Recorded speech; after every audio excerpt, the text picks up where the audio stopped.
как сын. Он ко мне пришел 6 лет. Вот. Представь, сейчас ему 30 лет. Вот он, 24 года он у меня. Постоянно, он и по юношам на международной арене боролся, он призером был и по юношам, и по молодежи, и по взрослым. Он регулярно показывает стабильные результаты. Ну, во-первых, он борьбу очень полюбил сразу, это сразу видно. Он отличался от других ребят, он с таким рвением начал тренироваться. Вот. Если он приходит на тренировку, других надо подгонять, заставлять. А Ленур, он раз пришел, он работает. К нему претензий никогда нет.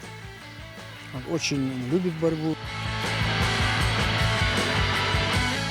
Я иногда не сильно помню, когда у меня было особо детство такое, чтобы я без тренировок проводил. Там были, конечно, моменты, когда, детский сад, улица, ребята, друзья, там игры.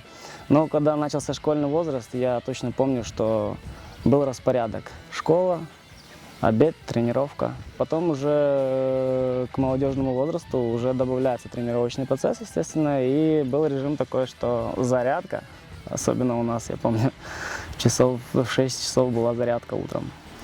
Бегали зарядку, час где-то примерно, потом готовились в школу, и после школы опять тренировка.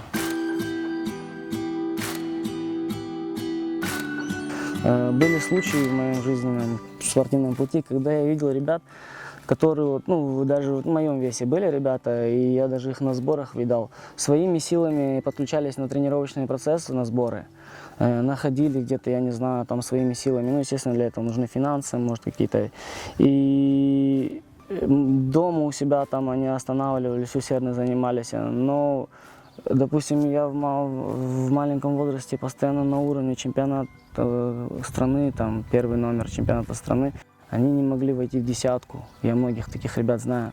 Они ходили 3 года, 4 года, усердно занимались и уже выходили на уровень пьедестала и даже конкурировали со мной.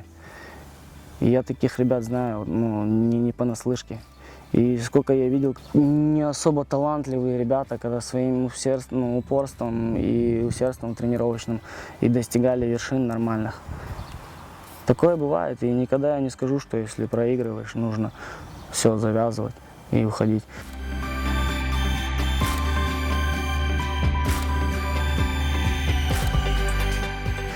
Любой международный турнир уровня Европы, чемпионата мира, ты понимаешь, что с тебя наблюдают все родные, весь мир.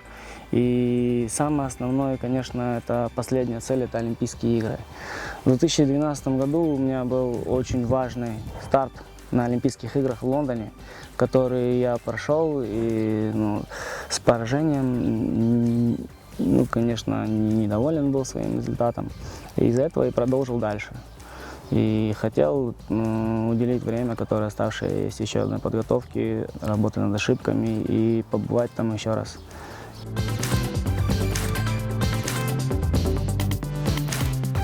В 2017 году у меня стоял выбор, от самого себя, естественно, он зависел, завязать, повесить борцовки на гвоздь или продолжить.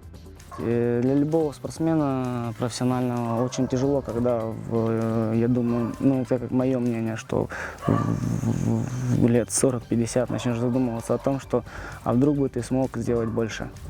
И тем более, когда ты знаешь, что еще были силы, еще было время, и это, можно сказать, как раз-таки спортивный смысл жизни для любого спортсмена, узнать вообще, на что он был способен в своей карьере. А если ты это не узнаешь, это будет тебя грызть до конца жизни, можно сказать. И это тоже повлияло на мой выбор остаться. Есть, конечно, интерес у меня к ребятам и передать свои возможности, свои способности. Есть, конечно, интерес такой, и тренировки проводить, и есть и в планах тренером быть. Но уже Алладам Бли, что будет дальше, как говорится, наперед загадывать не люблю.